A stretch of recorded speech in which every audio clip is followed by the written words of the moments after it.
दोस्तों नमस्कार। सही आईटीआर फॉर्म का सिलेक्शन किसी भी करदाता के लिए इनकम टैक्स रिटर्न भरते समय एक बहुत महत्वपूर्ण पक्ष है।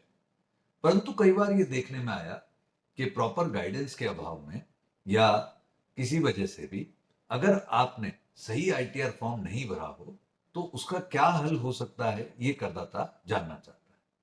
तो आज के शॉर्ट में दोस्तों मैं आप तक यही पक्ष रखना चाहूंगा कि यदि आपने जिस आईटीआर फॉर्म को सिलेक्ट करके अपना रिटर्न भरा हो और बाद में आपको लगता है कि आपका आईटीआर फॉर्म गलत सिलेक्ट हो गया। फॉर एन एग्जांपल, किसी ने आईटीआर 1 फॉर्म भर दिया जबकि उसको आईटीआर 2 भरना था। किसी ने आईटीआर 2 फॉर्म भर दिया जबकि उसको आईटीआर 3 फॉर्म भरना था। किसी ने आईटीआर 4 फॉर्म भर दिया जबकि उसको आईटीआर 3 फॉर्म भरना था। तो ऐसी सारी परिस्थितियों में करदाता के पास में रिटर्न रिवाइज करने का ऑप्शन हमेशा उपलब्ध रहता है।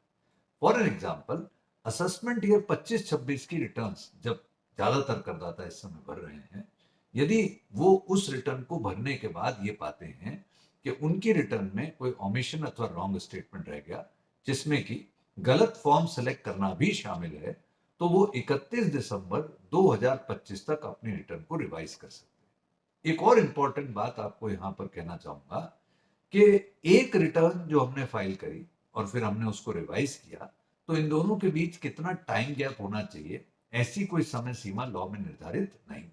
यानी आपको ये भी देखने की आवश्यकता नहीं है कि क्या मेरे को कुछ दिन वेट करना चाहिए कि मेरी पिछली रिटर्न प्रोसेस हो जाए तब मैं रिवाइज रिटर्न करूं।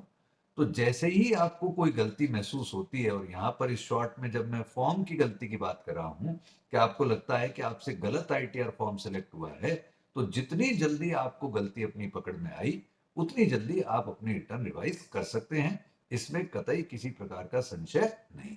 I hope this would be useful. Thank you. जय हिंद।